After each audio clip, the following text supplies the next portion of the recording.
Allô, allô tout le monde. Bienvenue à notre deuxième conversation du mois. La première ayant été avec Coach Seb pour celles qui ne l'auraient pas visionné. Pour celles qui ne me connaîtraient pas, je m'appelle Émilie Boutin, je suis la coordonnatrice des programmes et coach chez Freedom Fitness et je suis votre hôte pour aujourd'hui et pour les prochaines conversations du mois. Ces conversations du mois-là qui se veulent des échanges sur différents sujets reliés à la mise en forme et qui vont mettre en vedette aujourd'hui une de nos membres très inspirantes, mais aussi des professionnels de la santé et d'autres invités là, au fil des mois à venir. Donc, on a aujourd'hui la chance d'avoir Émilie Foran avec nous. Émilie Foran qui est une abonnée du programme Propulsion au départ et qui a fait le saut vers le coaching privé. Il y a de cela quelques mois déjà, mais elle nous en parlera davantage. Et j'ai la chance de l'accompagner en tant que coach dans ce beau processus de santé-là depuis maintenant quelques mois. Donc, je laisse Émilie se présenter et le but étant, dans le fond, qu'on discute un peu sur son parcours unique aujourd'hui, qu'elle puisse vous partager un peu là, comment ça s'est passé de son côté à elle et comment ça continue de se passer encore aujourd'hui. Fait que, salut Émilie, je te laisse la parole pour te présenter brièvement. Salut, bien c'est ça, moi je suis Émilie Foran. Dans le fond, je suis maman de 2 enfants, grande fille de 18 ans, petit garçon de 9 ans. Et puis, en fait, je fais partie du groupe Freedom Fitness depuis déjà plus qu'un an, mais ça fait depuis juillet que je me suis inscrite dans un programme de coaching vraiment plus assidu, avec vraiment des actions quotidiennes, hebdomadaires. Puis, je suis venue vous parler de tout ça, puis de ce qui m'a amenée à entreprendre cette démarche-là. Super! Et puis pour vrai, merci d'être là, Émilie. Je l'apprécie beaucoup. Je sais que ça peut être gênant des fois de parler à la caméra, donc tout le monde, soyez bien indulgents. On fait ça pour simplement partager un petit peu là, de ce beau processus-là avec vous en toute convivialité. Fait que j'ai envie de commencer, Émilie, tu l'as bien dit toi-même dans ta présentation, ça fait quand même un bout que tu es dans Freedom Fitness, mais tu n'étais pas nécessairement dans le coaching privé au début. Fait que je suis curieuse que tu nous parles un petit peu plus de comment ça a commencé, tu sais, ce long processus-là pour toi dès le départ. Tu sais, qu'est-ce que tu recherchais? Qu'est-ce qui faisait que tu ressentais le besoin d'entamer ce processus-là? Bref, c'est quoi un peu là, les premières étapes de ton processus à toi? Bien, c'est le fait de. Tu sais, quand j'étais jeune, moi, je me remettais en forme, ça prenait quelques mois, tu sais, ça allait super bien. Puis à un moment donné, avec les années, avec la venue de mon garçon, bien, tranquillement, pas vite, de mois en mois, je me suis mis à prendre quand même assez de poids. Et avec la COVID, ça a été la cerise sur le gâteau. Là, j'étais très, très, très inactive. Mon travail, en plus, est assis à l'ordinateur toute la journée, même des fois du temps supplémentaire. Fait que, tu sais, je me levais à peine dans la journée, là, du matin au soir. Puis là, j'ai pris vraiment beaucoup, beaucoup plus de poids. Puis je me sentais pas bien dans ma peau. C'est pas juste une question de chiffres sur la balance, là. C'est une question aussi d'énergie, une question de ma force. Tu sais, tout était comme en déclin. Puis je ressentais vraiment le besoin de bouger. Et après, dans le fond, c'est vraiment après la COVID, là, j'ai une amie qui m'avait parlé des infolettes courriels de Seb. Fait qu'elle m'a envoyé ça. Puis là, je me suis mis à lire ça. Puis tu sais, bon, je me suis mis à faire des petites actions. Puis à un moment donné, j'avais besoin de plus. Fait que c'est pour ça que j'ai voulu faire le premier step qui était d'avoir. C'était pas le gros coaching là, de 6 mois, mais je sais pas si tu peux me rappeler. Le programme Propulsion. Oui, le programme Propulsion. Non, Pour celles qui ne le connaissent pas, je peux peut-être faire un mini parenthèse. Dans le fond, c'est un programme qui est principalement autodidacte, puis dans lequel, dans le fond, il y a plusieurs capsules. Il y a une séquence de capsules sur plusieurs semaines dans lesquelles on explore les différents fondamentaux des sujets liés à la mise en forme, là, alimentation, mindset, entraînement. Donc, parenthèse faite. et puis, tu sais, j'avais déjà essayé quand même, j'avais déjà beaucoup lu d'informations, fait que ça me rejoignait aussi l'approche du coach Seb, là, tu sais, de dire qu'il y a trop d'informations. J'essayais plein de choses, mais des fois qui se contredisaient. Tu sais, tu sais plus où aller avec Internet maintenant, ou est-ce que, tu sais, des fois, ils te parlent des trucs super précis qu'il faut que tu fasses, sinon tu réussis pas. Mais finalement, moi, je l'essayais, ça marchait pas plus, fait qu'il y avait un découragement. Fait en étant allée avec le premier programme où est-ce que j'écoutais des vidéos, mais je m'étais beaucoup informée sur qu'est-ce qui n'était pas important, qu'est-ce qui était peut-être pas nécessairement à prioriser dans des méthodes des fois super précises, que ça va être un coureur d'élite, admettons, qui a besoin de faire ces choses-là, mais toi, quand tu commences, c'est pas nécessaire, là, tu sais, fait que la base. Fait que déjà, de faire ça, je perdais pas de poids au début, mais je me sentais mieux. Le fait de bouger, tout ça, puis d'avoir une structure, même si je le faisais pas autant de fois par semaine que c'était nécessaire, bien, je faisais des actions quand même grâce à ça à chaque semaine. Ça faisait quand même une différence peu à peu. Puis là, ben, c'était pas encore non plus assez, donc j'ai décidé vraiment d'investir. C'est vraiment un investissement, là, tu sais, c'est d'investir dans un coaching vraiment avec des endroits où on se parle de vive voix, en personne, puis vraiment plus sur mesure. Fait que j'avais vraiment besoin de ça de mon côté pour le pas de plus, parce que c'est ça, c'était mon besoin. Fait que là, je me suis écoutée, puis j'ai investi là-dedans.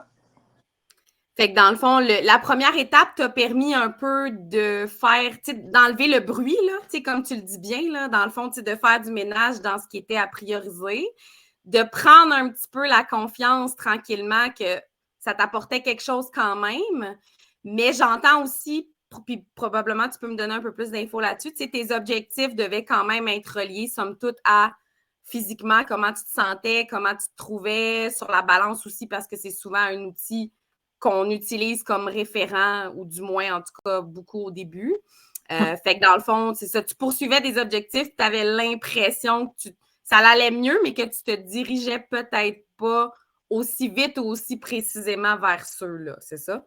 Exactement. Ben, il me manquait comme de constance, puis il me manquait un petit push de plus personnalisé, puis un soutien encore plus régulier, là, pour vraiment être redevable.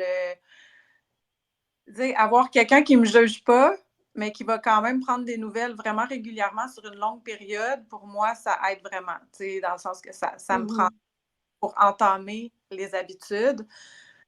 Puis, on dit que ça prend 21 jours pour entamer des habitudes, mais à un moment donné, quand il y a trop de choses avec un horaire hyper chargé, c'est pas nécessairement ça. Des fois, ça prend vraiment, oui, tu peux intégrer des nouvelles habitudes une après l'autre, mais ça peut prendre une couple de mois de travail quand même constant. Puis le fait d'avoir le coaching, ça fait qu'on lâche pas. Au moment où j'aurais peut-être lâché par rapport au passé, quand j'avais essayé plein de choses, bien, le fait d'avoir le coaching, ça fait que je lâche pas, je vais me reprendre puis dire, OK, c'est derrière moi, là, c'est la petite période qui a moins bien été, que je vais peut-être vous parler plus en détail tantôt des fois, mais là, je voulais tâcher pendant 6 mois, mais là, je continuais la semaine après. Fait que c'est ça qui fait toute la différence. Ouais. Puis je pense que tu le dis bien, surtout, tu sais, on n'est pas allé dans les détails de ton emploi, mais tu sais, tu as une charge mentale qui est quand même importante, tu as des grosses responsabilités au travail, maman, un horaire occupé. Et on a aussi, je pense, dans ce temps-là, la tendance à aller all-in, comme tu avais peut-être fait par le passé, et à tout lâcher quand justement on n'est pas capable de perdurer dans ce qu'on s'était dit qu'on ferait. Fait que j'imagine que ça aussi, d'être capable de dire que peu était suffisant parfois, tant et aussi longtemps qu'on continue, c'est ce que j'entends qui t'a aidé un petit peu là, à perdurer dans tout ça. Là. Oui, exactement. Des fois, oui, j'avais, par exemple, un 30 minutes de marche que je voulais faire tant de fois par semaine. Mais là, des fois, c'était 10 minutes. Je me disais justement le petit truc, bon, ben, au moins sors dehors. Puis, au lieu de 5 minutes, des fois, je faisais 15 minutes. Ben, c'était 15 minutes, c'était mieux que rien. 2, 3, 15 minutes dans la semaine, ça faisait 45 minutes. Fait que c'était peut-être pas l'heure et demie de marche du départ, mais versus rien faire comme avant. Au cours des mois, ça fait toute la différence. Là, ça peut faire 10 heures de plus de marche versus rien. Fait que, avec le temps, ben, c'est ça qui a fait la différence. Là. Tellement. Puis d'ailleurs, ça, c'est vrai. Puis là, ça me fait rire parce que tu dis l'heure et demie de marche au début. Tu sais, la marche était, était très haute en partant. Puis je pense que tu l'as très bien fait. Accueillir puis accepter que c'était correct. Tu sais, d'en faire un petit peu chaque jour. Puis d'être fier aussi, de te donner le droit d'être fier de ça. Je pense que ça a dû faire une belle différence, si je me trompe pas. Oui, puis ça développe l'habitude. C'est que le fait de ne pas se mettre la barre trop haute fait en sorte qu'on est capable de le faire plus souvent sans se taper dessus. De dire, OK, je vais accepter de faire juste 10 minutes. Mais le fait de le faire plus souvent avec le temps, puis de ne pas lâcher justement dans les périodes où on l'échappe, de reprendre rapidement, mais avec des petits temps, bien, moi, ça fait que ça développe l'habitude de ne plus avoir peur de dire ça ne me tente pas, puis de quand même y aller. C'est une habitude qui se développe. Bien, c'est en s'en mettant pas trop au départ, puis en commençant par des objectifs qui a fait pour moi que autant alimentation aussi, parce qu'il y avait beaucoup le côté alimentation. C'est ça qui était au début des plus petits objectifs. Puis c'est Émilie, tu m'as vraiment aidé aussi à pas y aller tout en même temps, parce que moi, c'était tout en même temps avant. Fait que j'avais des beaux résultats des fois, mais ça se maintenait pas dans le temps parce que c'était hyper restrictive. Là. C'était comme la nourriture, les macros, la quantité de protéines, tout était calculé, mais trop d'un coup. Dans la perfection, là. Hein? Dans la perfection, là. Oui, trop dans la perfection. Fait que là, le fait, même toi, tu m'arrêtais, puis non, on va commencer par ça. Après ça, on va aller là. Puis avec les petits objectifs, ben, je me suis rendu compte que dans le dernier 8 mois, ou 7 mois, en tout cas, j'ai beaucoup plus maintenu à long terme. Fait qu'au final, si j'accumule toutes les petites victoires, ben, j'en ai plus que si j'avais fait plein d'efforts à la perfection pendant 2 mois, puis après, je prends une pause de 3 mois. Là, j'en ai fait un petit peu, mais tout le temps. Puis là, je vois le résultat en ce moment, aujourd'hui. Là. Tellement. Je trouve tellement que tu l'illustres bien, là, pour vrai, là, c'est très bien exprimé. Puis, tu sais, ce qui est plus difficile à certains égards, c'est que ça prend un temps pour se rendre là, tu sais, à la prise de conscience, justement, que tu peux regarder en arrière, puis que tu peux faire « Wow, OK, le chemin que j'ai parcouru ».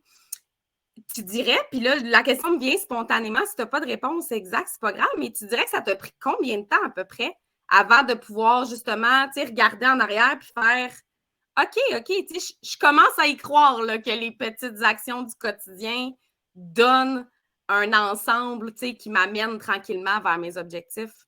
Est-ce que tu es capable de l'identifier? À peu près, là.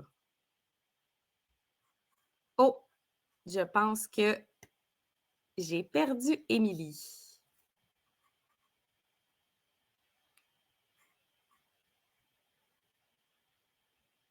Colin, c'était tellement une belle conversation jusqu'à date. Fait qu'on va faire une petite pause. Il va probablement avoir un petit edit et je tente de retrouver Émilie pour lui reposer ma question.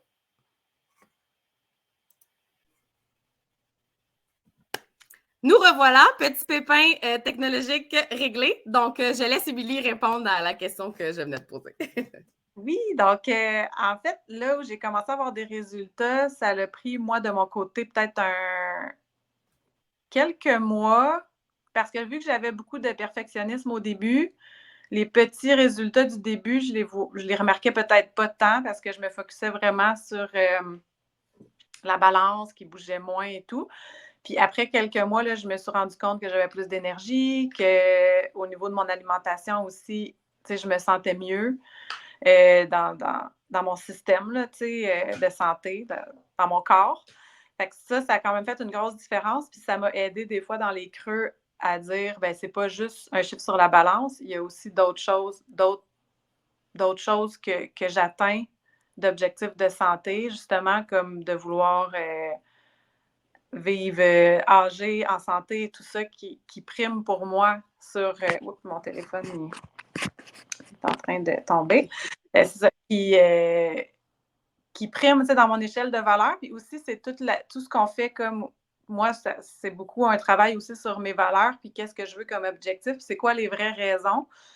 Puis des fois, ben juste un chiffre, c'est pas assez, mais quand on se dit, moi, mon but, c'est d'être en santé longtemps, puis que physiquement, je me sente bien longtemps, on parle de même dans la vieillesse et tout, ben des fois, ça change aussi la motivation, dans le sens qu'on a une raison plus profonde de faire les efforts au quotidien. Fait que de se sentir bien, de se sentir forte, ça va primer sur le chiffre à un moment donné de la balance. Puis le chiffre, ben moi, il a fini par suivre, mais c'est toute la base de la motivation qui a été aussi le travail des valeurs, tu sais, puis de pourquoi je le fais, qui a pris quand même ça, de ce côté-là, ça a pris quand même un 6 mois avant que je me trouve vraiment ma façon à moi de me challenger puis de me mettre des défis qui me parlaient, là. Tu sais, ça a été plus long, puis c'est comme j'ai rallongé mon coaching à ce niveau-là là, pour atteindre plus ces objectifs-là.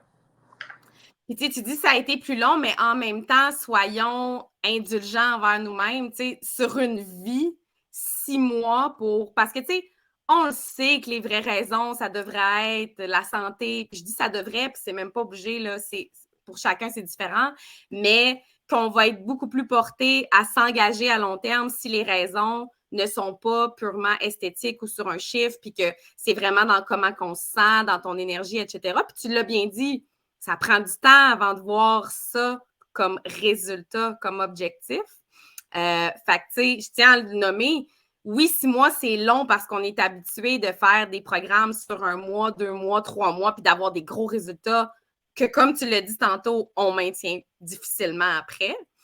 Mais 6 mois sur une vie, c'est pas grand-chose pour avoir trouvé justement ce qui fonctionnait pour toi. Puis ça, c'est une des choses là, que je veux qu'on parle. Parce qu'en effet, tu t'es comme. Ben, on n'a pas beaucoup parlé des difficultés que tu as rencontrées. On peut peut-être commencer par là. Puis après ça, pour justement, parce que récemment, il y a comme un moment où tu t'es rechoisi encore, tu sais, dans le parcours. Tu as décidé de remettre de l'avant encore plus, puis d'énergie sur ton processus de mise en forme. Fait qu'avant que tu me parles de ce choix-là que tu as refait pour toi, peut-être tu peux nous parler un peu de justement ce qui t'a ralenti ou ce que tu as rencontré comme difficulté ou comme enjeu justement qui t'a fait pas nécessairement perdre de vue tes objectifs, mais qui t'es probablement ralenti comparativement à ce que tu avais mis en place puis ce que tu avais comme focus au début, là, si je l'exprime bien. Oui, bien c'est ça. Il y a plusieurs choses qui ralentissent, puis je pense que ça peut être le cas pour tout le monde. En fait, ça doit être le cas pour tout le monde parce que la vie nous amène des défis aussi quotidiens qui ont des fois qui sont personnels, tu sais, au niveau, moi j'avais justement une rupture qui s'en venait, que j'ai pris la décision finalement, donc ça a affecté toute ma famille, mon garçon et tout. Mon quotidien, c'est des grosses décisions. Puis, il y a aussi au niveau de beaucoup de fatigue au quotidien que j'avais qui faisait que des fois, il y a des fois pendant plusieurs semaines où c'était très, très, très difficile de juste me lever, puis de sortir, puis de faire mes choses, juste travailler quotidienne. Fait que dans ce temps-là, la forme physique, ben c'est encore plus difficile. Fait que ça a été vraiment des gros défis pour moi qui ont affecté mes résultats. Mais avec le coaching, le fait d'en parler, ben ça faisait que le but, c'était pas de se dire qu'on n'est pas capable, c'était de voir, oui, c'est plus difficile en ce moment, puis qu'est-ce que je fais dans cette circonstance-là, avec ce problème-là, pour continuer d'avancer ou pour maintenir. Tu sais, il y a des fois qu'on s'était dit juste, on va juste maintenir ce qu'on a acquis, mais on va prendre une pause, tu sais, faire le minimum, on peut dire, ou en tout cas, Oui. oui, ça a été des défis qui m'ont ralenti, mais au final, c'est ça la vie. C'est que c'est mieux de ne pas tout lâcher, mais de dire comment je vais faire en ce moment. Puis pour s'écouter aussi avec nos. Dans le fond, pour écouter notre maximum, là, tu sais, pour pas craquer. Puis c'est un peu ça qui m'est arrivé, qui m'a ralenti, mais que finalement. Oups. Excusez. C'est correct. Mais qui, au final, m'ont aidé à développer quelque chose que je vais pouvoir remettre en place aussi quand ça va arriver, tu sais, de prendre un temps d'arrêt puis d'analyser des fois au lieu de juste se laisser submerger par tout ça. Puis on garde une certaine base, un certain contrôle sur, sur les nous. fondamentaux, sur les Ouais, essentiels que tu as mis en place. exact. T'sais. Vu que ça m'est arrivé une fois, ben si j'ai un autre coup dur, ben à ce moment-là, si je l'échappe pendant quelques jours, ben je sais quoi faire pour remettre en place des bonnes Puis, habitudes rapidement. Là. puis surtout, tu le sais que c'est pas la fin du monde, tu sais. Tu le sais que... Puis j'adore tout ce que tu as dit, surtout, tu sais, par rapport au maintien, là. accepter que le maintien puisse être un objectif pendant un certain temps. Je pense qu'on n'a pas l'habitude de faire ça. Puis d'être capable de le faire, ça fait qu'après ça, tu peux poursuivre puis recommencer à te diriger tranquillement vers des objectifs qui sont un peu plus dans les acquis ou dans les résultats, tu sais. Puis, Exact. ouais. Oui, c'est tout à fait ça. Si je peux rajouter, tu sais, c'est ça, c'est que le fait de faire aussi, des fois, on se concentre sur quelque chose en particulier. Après ça, un deuxième objectif, c'est un à la fois, ben ça montre ça à aller étape par étape, tu sais, pas tout faire en même temps. Fait que c'est encore là, quand on a un coup dur aussi, après, on peut recommencer par remettre en place des petites choses. Puis le maintien, des fois, c'est des paliers. Tu sais, c'est que là, on vient de faire un premier échelon.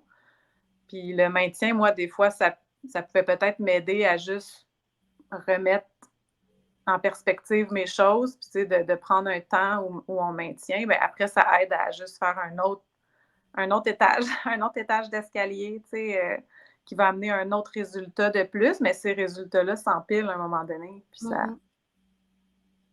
Tellement, puis tu l'as bien dit, ça permet de remettre en perspective, ça te permet de prendre un petit pas de recul, d'évaluer ce que tu as fait, de faire un bilan, puis de décider si tu continues toujours, tu sais, dans la même direction aussi, parce que tu aurais le droit d'avoir changé d'idée, tu sais, sur ce que tu poursuis puis sur tes objectifs. Puis ça m'amène à te poser la question, justement, tu sais, moi, je le sais parce que, bon, je t'accompagnais là-dedans, mais tu sais, quand je parle de te rechoisir, j'aimerais ça que tu nous en parles un petit peu. Tu sais, il y a un moment donné où est-ce que, justement, comme tu dis, on était plus dans le maintien, puis pas qu'on accordait moins d'importance, mais que, tu sais, on avait pris un certain recul, comme tu l'as bien dit, sur le projet de mise en forme comme tel. Puis, ben, tu t'es rechoisi d'une certaine manière. Fait que j'aimerais ça que tu nous en parles un peu, là, si tu le veux bien. Oui, par rapport à mon défi, entre autres. Oui, oui, oui. Ben, ce moment-là, le moment où tu as décidé que tu remettais, dans le fond, la lumière sur ces objectifs-là de forme physique, d'activité physique. Puis, ben là, dans ton cas, ça a passé par ce beau projet-là. Fait que, oui, ben c'est ça. Parce que l'activité physique, de mon côté, tu sais, ça se faisait beaucoup seul. Puis pour moi, ben, des fois, c'est plus difficile, mais je voulais pas non plus avoir une amie ou une personne aussi que si cette personne-là lâche, finalement, tu te retrouves à vouloir lâcher, tu sais. Fait que l'effet de... Je me suis aperçue quand même que d'être en groupe, pour moi, c'est peut-être quelque chose qui me parlait, d'avoir une équipe.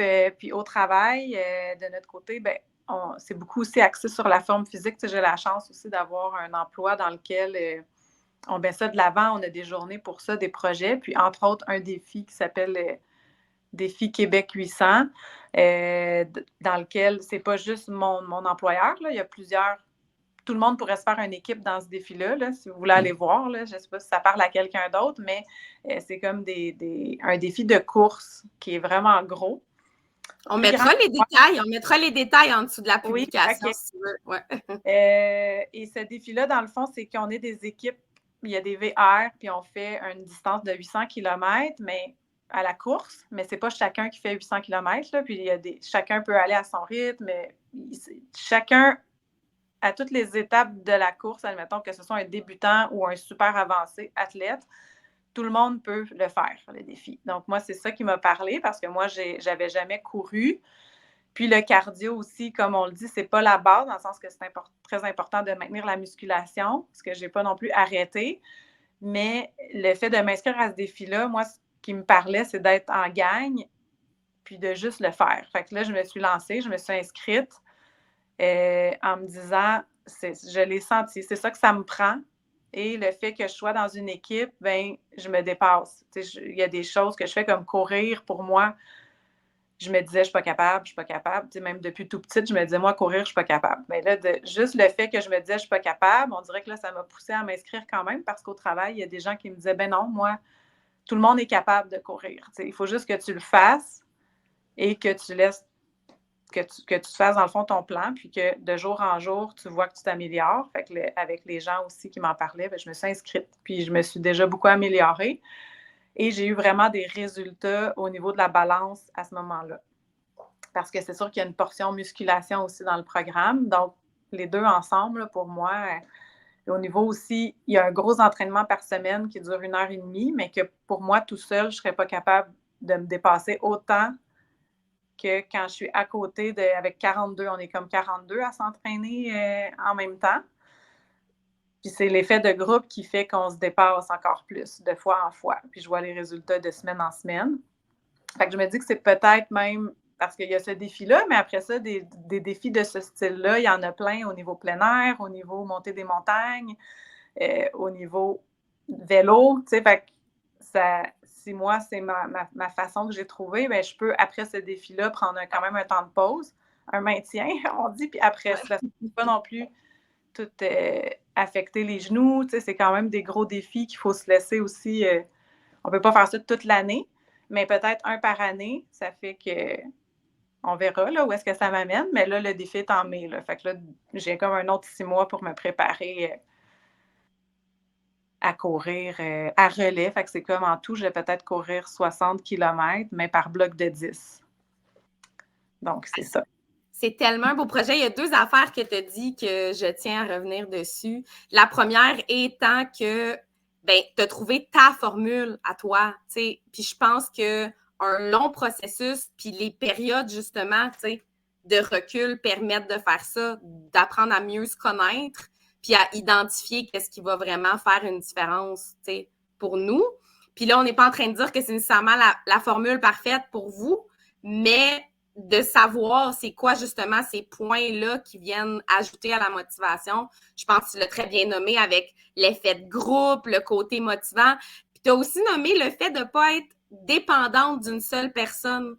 Tu sais, si tu avais remis ça sur un partenaire unique, puis là, ce partenaire-là, finalement, t'entraîne dans l'autre sens, ben, de ne pas donner ce pouvoir-là à une seule personne. C'est vraiment des belles stratégies que tu as bien soulignées, là. Exactement. Puis, tu sais, des groupes de ce style-là, là, c'est un méga gros défi parce que moi, même dans mon emploi et tout, tu sais, je vis beaucoup de challenges. Ça fait partie de ma personnalité, je crois, de vouloir relever des gros défis. Mais il y en a des petits, tu sais, il y a des groupes de marche, il y a des groupes de marche en plein air où est-ce que les gens marchent puis ils sont comme 30. Tu sais, ça existe dans le Québec. Fait que des fois, juste un groupe de marche, ça fait qu'au lieu d'avoir un ami avec qui on va marcher, bien, on est un groupe de 25. Fait qu'on se fait d'autres amis. Puis après ça, c'est parce que ça aussi, je les avais spotés parce que j'aime aussi la marche en plein air. Puis c'est pas parce que je fais la course que je veux arrêter de marcher. Fait que, mais d'avoir un groupe. Là, moi, j'ai découvert que dans ce groupe-là, il y a plein de gens que je connais pas non plus dans mon propre emploi ou même. Et je me suis mis à jaser avec eux. Fait que, on se fait quand même des amis en participant à ces activités de groupe-là. Puis ça fait qu'après, en ayant 5-6 peut-être personnes avec qui aiment bouger comme nous, ben s'il y en a une qui lâche une semaine, ben, on peut même, on le sait qu'il y en a une autre qui est là, puis on se fait des relations qui aident à maintenir les objectifs aussi. Fait que je pense qu'il y en a pour tous les goûts d'exercice puis tous les niveaux. Fait que c'est ça que ça m'a fait découvrir.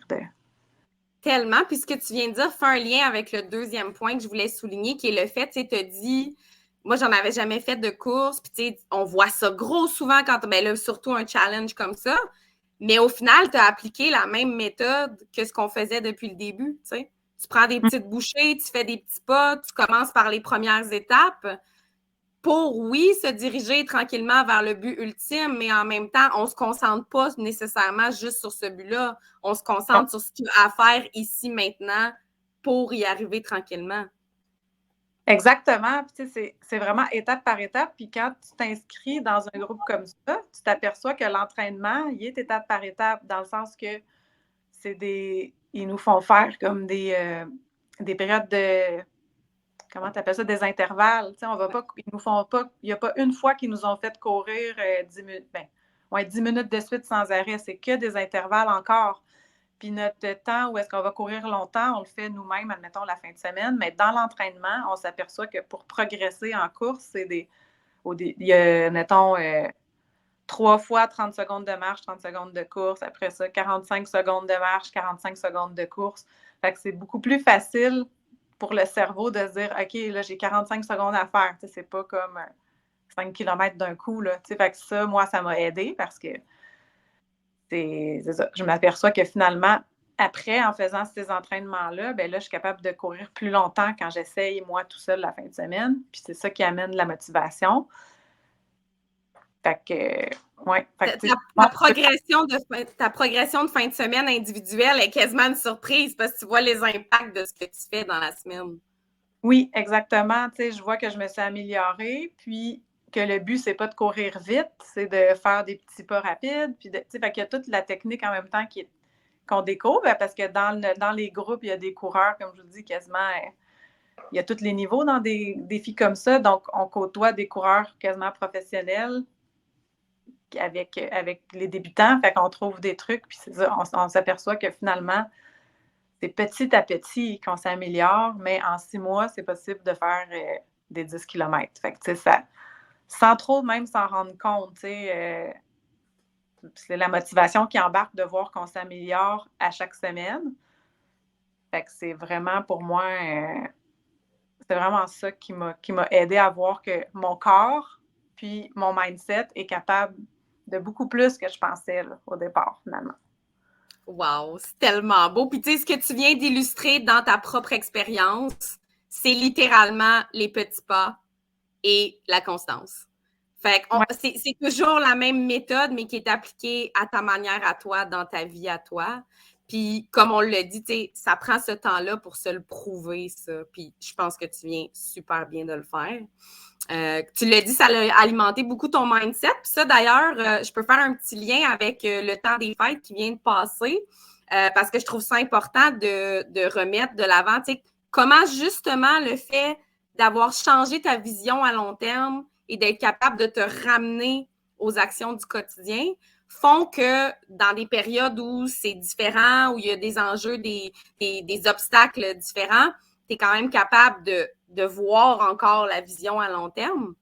As-tu des petits exemples justement de comment tu as passé à travers les fêtes qui n'ont peut-être pas toujours été parfaites, mais qui ont fait que tu es encore là aujourd'hui parce que tu as mis des choses en place depuis le temps et que ton mindset est différent? Ben oui, dans le fond, avant le début du temps des fêtes, c'est sûr qu'on se fait un petit.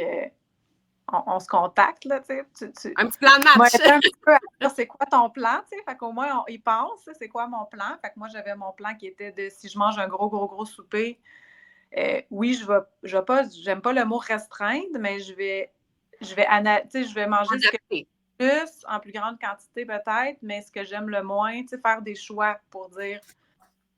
Moi, c'est ça un peu que j'apprends aussi avec les capsules de Coach Seb, tu sais, si vous ne l'avez pas déjà écouté, en tout cas, le fameux dessert 10 sur 10 versus, tu sais, je vais-tu manger un dessert que j'aime plus ou moins quand je sais que c'est pas bon pour la santé? Ben là, fait que là, moi, je fais des choix un peu comme ça, tu sais, quand la table est pleine, puis qu'il y a de la tourtière, du ragoût de pâte, toutes sortes d'affaires sur la table. Mais là, je vais vraiment choisir ce que j'aime ou un petit peu de chaque si j'aime tout. Je me fais une bonne assiette, puis après, le lendemain, mais je regarde aussi comment je me sens. Tu sais, si je me sens parce que j'ai trop mangé la veille, ben, je me fais un plan de moins manger pendant la journée et manger peut-être plus de légumes, des trucs comme ça, en vue de l'autre souper, parce que moi, j'en avais quasiment tous les jours des soupers. Donc, ça m'a aidé à passer la première semaine. J'avais même perdu une livre dans la première semaine des fêtes. Et là, la deuxième, j'étais dans un chalet avec mes tantes. Puis tout ce qu'il y avait, c'était 10 sur 10. Fait que ça a été plus difficile de faire mon plan parce que dans la journée, c'était comme le matin, ça mange de la tarte au sucre, là, un petit peu, pour vous dire. Fait que oui, je l'ai échappé un peu plus, dans le fond, cette semaine, entre le 31 et le 3. Mais c'est 3 jours dans ma vie, là, tu sais, que j'ai échappé peut-être un peu plus. Fait que là, moi, j'ai pas, tu sais, je suis pas à terre, je suis pas démotivée. Au contraire, là, en ce moment, je réapplique mon plan de dire, je vais manger une couple de jours cette semaine super clean, mais j'en ai besoin. Puis, tu sais, puis je sais que ça va me faire du bien de juste remanger santé. Puis là, je vais reprendre aussi des entraînements de nouveau à partir de maintenant. Fait que ça m'a pas. Je sais qu'il y a quelques livres de plus, je crois, sur la balance, mais j'ai même pas le goût d'aller voir parce que je sais que je reprends mes bonnes habitudes puis que je me laisse une semaine là, pour me remettre sur la traque comme il faut. C'est important, ça, ce que tu viens de dire. C'est pas que tu as peur, c'est que tu n'as même pas envie parce que la balance ne te donnera pas un résultat qui va être utile pour la poursuite de ton cheminement parce que ta vision est claire. Mm-hmm. Ouais. Qu'est-ce qu'on te souhaite, Émilie? Ben là, parce que je regarde le temps, puis on s'est donné comme objectif que vous ne soyez pas tannés de nous écouter pour que vous en revouliez plus. Mais tu sais, je trouve, puis je tiens à le redire, tu as tellement un parcours inspirant. Je trouve que tu l'as bien illustré dans ton partage. Je trouve que, tu sais, tu te l'es approprié aussi, puis ça, c'est un gros morceau de la démarche. Puis j'aime ça que tu nous en aies parlé aujourd'hui. Puis on sent, tu sais, que le mindset que tu t'es bâti te permet justement de voir à long terme puis que tout ça fait du sens. Fait que j'ai le goût de finir en te demandant qu'est-ce qu'on te souhaite? C'est quoi ta vision? Vers quoi tu t'en vas? D'un coup, qu'il y aurait une partie 2 là, à ce bel entretien. Ben, de réussir mon défi. Tu sais, pour moi, j'ai vraiment envie d'être capable. Ben, en fait, je vais prendre en main tout oups. Bon, ça va être. Je vais prendre en main la suite pour en 2024. Dans le fond, il me reste quand même 5 mois et demi de préparation pour le défi. Fait que c'est vraiment ça que je veux réussir. Alors, si vous pouvez me souhaiter quelque chose, c'est de trouver la force de continuer la constance, aussi au niveau de l'alimentation et tout, pour avoir toute l'énergie de continuer à progresser puis de réussir ce défi-là. Ah ben, c'est super. Ben, de mon côté à moi, je suis très confiante que tu vas y arriver, là, pour toutes les raisons que tu as si bien illustrées depuis le début, tu sais. Le mindset que tu t'es bâti, puis le fait de ne pas s'enfarger dans les petits obstacles du quotidien, tu sais, puis de garder ta vision, justement, à long terme, puis globale, là. Y a-t-il quelque chose que j'ai peut-être pas posé comme question que tu aurais envie de rajouter avant qu'on se dise au revoir? Bien, je pense que ça fait le tour. Puis, tu sais, j'ai envie de dire aux gens de se choisir en 2024 puis de ne pas attendre au lendemain, tu sais, de faire un petit pas tout de suite. Ça, c'est peut-être ce que je pourrais rajouter de plus. Quelle belle conclusion. Un gros, gros merci, Émilie, pour vrai. Émilie fait partie du groupe du mouvement Freedom Fitness. Là, donc, si jamais vous avez des questions pour elle, là, je te mets un peu sur la sellette, tu me diras au pire, je vais gérer ça moi-même. Mais Wow. tu sais, j'ai le goût que les gens puissent poser des questions tu sais, sur la publication quand on va partager cette vidéo-là, quitte à ce que je sois justement la messagère. Là. Fait que je vous invite à poser vos questions, à venir partager vos commentaires sur le partage justement d'Émilie aujourd'hui, que je trouve très généreux. Merci pour ton temps. Fait que je vous laisserai là-dessus, je te laisserai là-dessus. Puis, ben, je vais te souhaiter, même si je l'ai déjà dit que je suis très confiante, je vais te souhaiter une belle réussite puis une belle poursuite pour ton objectif de 2024. Merci beaucoup. Bye tout le monde. Bye!